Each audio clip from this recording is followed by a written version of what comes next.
Have you thought about building a house lately, or maybe renovating your bathroom? Do you know about the changes to the rules?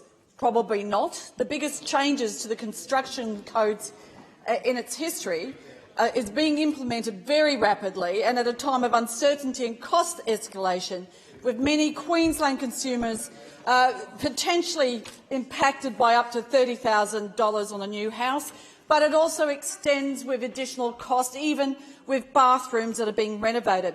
At a time of record homelessness and great pain in the building industry, the state government's answer is to introduce more cost, red tape and confusion and chaos. And the industry has clearly said they would work on making this happen in a way where there was clarity and transition time. But the state government and the Minister de Brenni did not listen, and now we've seen flip-flops and more confusion. And where has been the detailed information for industry? I talked about how there are homeowners who may not understand what this impact will be.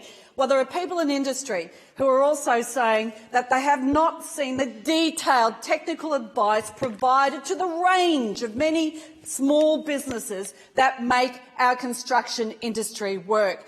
This has been absolutely chaotic. I asked a question on notice of the Minister as to what information had been provided, what funding had been provided to help in the rollout of education for those who have to deliver it. And quite frankly, his answer was pathetic. It didn't identify a monetary figure, and it certainly hasn't satisfied the many people I've talked to in industry.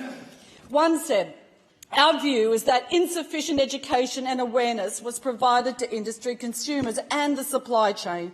In particular, it is insufficient for small business builders and trade contractors, being the majority of the industry, to just have information on the National Australian Building Codes Board website that they are supposed to know exists without receiving proactive information about the changes." And then the QBCC only putting information up on the website days before commencement. And they go into a lot more detail about what this means, because there are many people in the industry, not only builders. I mentioned waterproofers as an example, and that's quite a substantial change. And there'll be others.